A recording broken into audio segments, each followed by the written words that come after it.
Today we're going to be talking about kinetics, and this is going to be part one.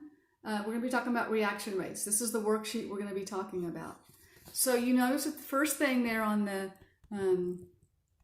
handout, I've got a stop sign there. So you might want to stop this video and go watch this video. It's a really kind of good video just to kind of give you an analogy of what reaction rates, what things help reaction rates. If you've already done the lab video I made also, that talks a lot about the things that affect reaction rates. So but let's say kinetics, first of all, is the study of chemical reaction rates. So you know that if the rate of something is how fast something occurs. So if you're getting in your car and driving, you might drive 40 miles per hour. That's a rate, 40 miles per hour. You might go outside and walk. You might be walking so many feet per second. So you have a distance divided by a time. That is a rate. So in reactions, we deal with concentrations per time. So a chemical reaction will start, and it will start with a certain amount of concentration of reactants, but over time those reactants get used up. But at the beginning, you have a certain molarity. Concentration is determined by molarity. So molarity per second is how we state reaction rates of a chemical reaction. Okay, there's factors that affect it, and this was just like we went over in the lab. Factors that affect reaction rate are the concentration of the reactants, the surface area of the reactants, and the temperature. But then again, watching that video or reading a textbook explains those more thoroughly. It's just kind of common sense on some of them. Collision theory states that chemical reactants must collide in an effective way that allows them to rearrange their electrons and make products. So the book describes this more thoroughly as well as the video. But how do we determine reaction rates? We can determine reaction rates from a numerical standpoint. We can measure them. We have a rate equation. And the rate equation, don't get confused right off the bat because it looks kind of weird. The rate can be defined by this equation.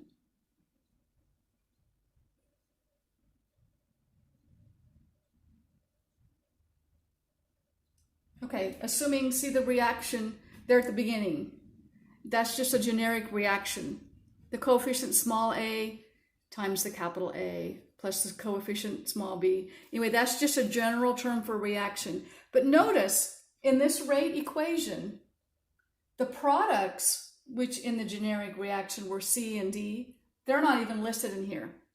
So the products do not affect the reaction rate. At the beginning of the reaction, are there any products there? No, only until the reactants start reacting together is our products. So the concentration of the products does not affect the reaction rate. It does affect other things, but not for the sake of what we're talking about today. Let's talk about each of the variables too. Capital R stands for rate. It's the rate of the chemical reaction.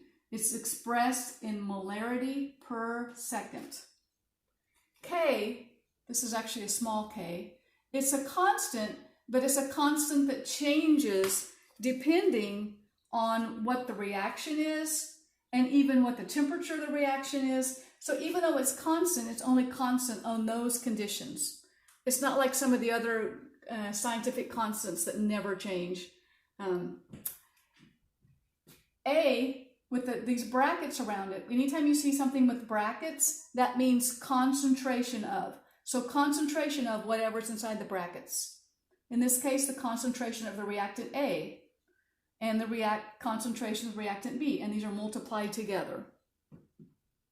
The exponents are what we call the order of the reactants.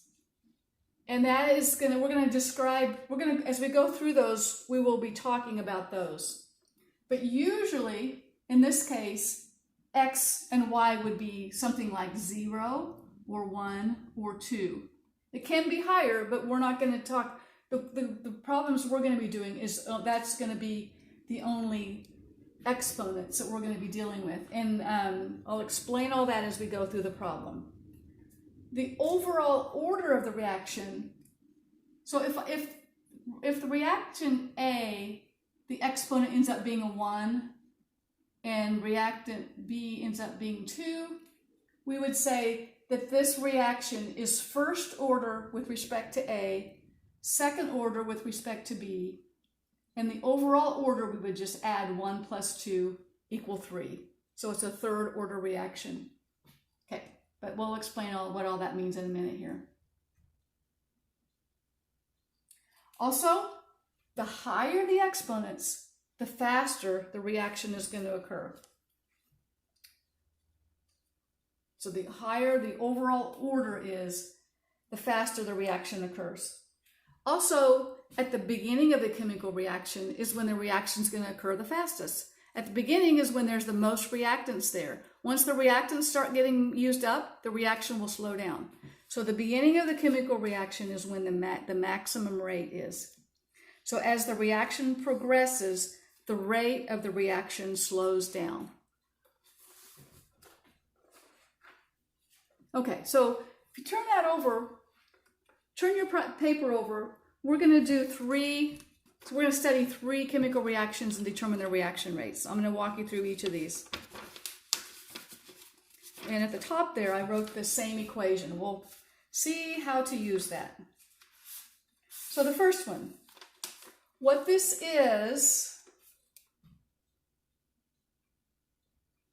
shows you different trials of the same reaction.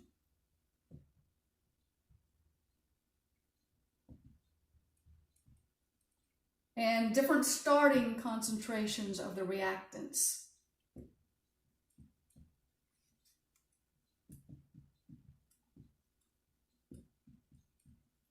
So this would be the concentration of A, concentration of B at the beginning of the chemical reaction. And the instantaneous rate, the reason it's an instantaneous rate is it's good for only an instant. Once that instant is gone, the rate changes.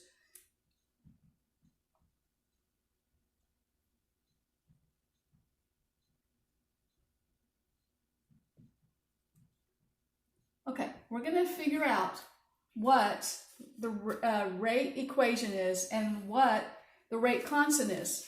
We're going to use the information on the table to determine what this is and what the exponents are. First of all, let's look and see what our reactants are. In this reaction, one of the reactants is nitrous oxide and the other is chlorine. I didn't write the reaction up there. We don't need to worry about the products, but these are the 2 reactants. They're going to react together. This is going to be the rate at these concentrations. So what we're going to do is, I'm going to write partially what we do know. We know we're going to try to find K. We know that one of the reactants is nitrous oxide. The other reactant is chlorine. It's possible to have more than 2. It's possible to have more than 2 reactants also, but all these problems are only going to have 2.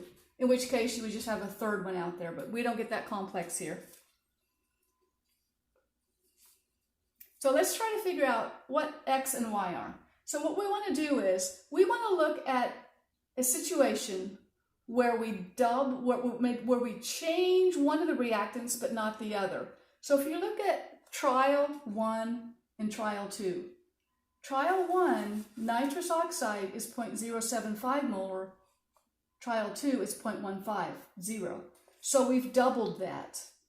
So we've doubled that, so 2 times, and our exponent is going to be whatever happens to the rate. So look at this, the rate now, 0.226 molarity per second, 0.904 molarity per second. If I divide 0.904 by 0.226, I get 4. So that means when I doubled this reactant, my rate increased 4 times. So what exponent would I need to have there to make 2 to the what power equals 4? Well, we know it's going to be 2. 2 to the second power equals 2. So we know that the x exponent is going to be 2. Okay, now let's look at the other reactant. Let's look at a case where it changes, but the other one doesn't. So let's look at the second and third trial. Here we go from 0.075 to 0.15. So it doubles.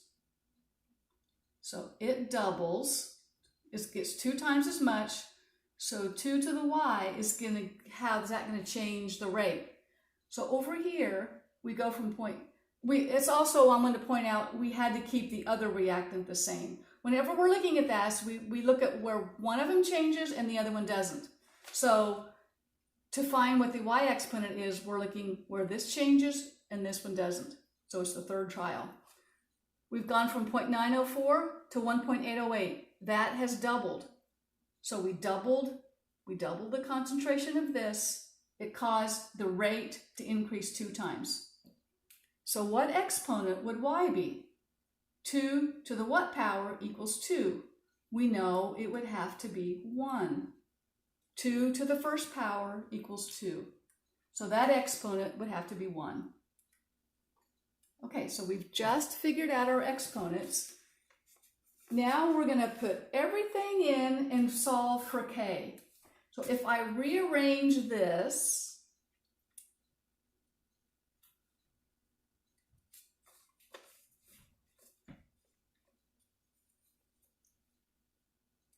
to solve for k,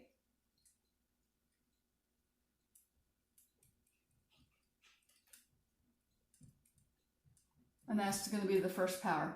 I can use any one of these 3 to plug in my numbers here. It doesn't matter, as long as I use the same row, the same trial for everything. So I'm just going to use the first trial. I'm going to put these values in. This is R over here. So we know the rate. It's also going to be important to keep track of your units, because your units are going to vary from reaction to reaction. Concentration of NO, I'm going to use this first trial here. And that exponent is squared, is 2. And the exponent on the y is 1. So I'm going to take this, divide this out, and find out what k is. So might want to